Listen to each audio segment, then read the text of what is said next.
நான் யூகேலேருந்து வந்திருக்கிறேன். ஏற்கனவே சத்குரு பீடத்துக்கு போனான்.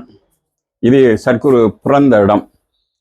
இந்த மண்ணுக்கு நான் காலைத்து இருக்கும் பொழுது இங்கே வந்து ஒவ்வொரு மண் குறுணியிலும் சரியான சக்தி இருக்கு. அவ்வளத்துக்கு அருள். பொருளும் பண்டமும் பொருளாதாரமும் தேடுவதை விட அருள் முக்கியம் மனிதன் வாழ்வதற்கு. இந்த அருள் நிறைஞ்சு இந்த இடத்துல வழியுது. ஏனெண்டா இந்த இடத்துல தான் ஐயா பிறந்த இடம், வாழ்ந்த இடம். அதனோட இதிலையும் இருக்குது, சத்குரு கூடத்திலும் இருக்குது. இங்கே வந்து பார்த்தா இங்கேயும் இருக்கின்றது. சரியான அருள் இருக்குது. இங்கேயும் அங்கும் இருக்குது, இங்கேயும் இருக்குது.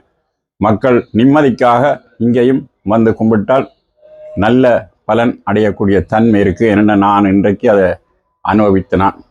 நான் உணவினுடைய இனிப்பை நான் உங்களுக்கு சொல்கின்றேன். உணவென்றது சோறை சொல்லவில்லை, அருளை சொல்கின்றேன். இதில் இருந்தால் தூக்குது எங்களை, உடல் ரீதியாக தூக்கி ஏதோ ஆட்டுது. அப்படி ஒரு நிலைமையை நான் இங்கே உணர்ந்தேன்.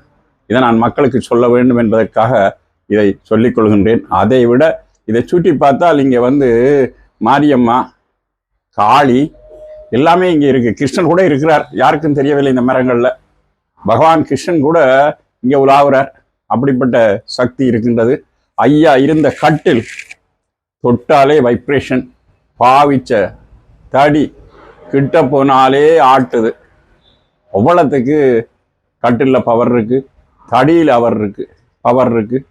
வந்து பாருங்கள், பார்க்காதவர்கள் வந்து பாருங்கள் தயவு செய்து. நீங்கள் வந்து பார்த்தா தான் உங்களுக்கு இந்த உண்மை நிலைமை இங்கே தெரியும், இங்கே உள்ள சக்தியின் தன்மை தெரியும் என்பதை மக்களுக்கு நான் சொல்ல வேண்டிய கடமை. அதனால் சொல்லிக் கொள்கின்றேன்.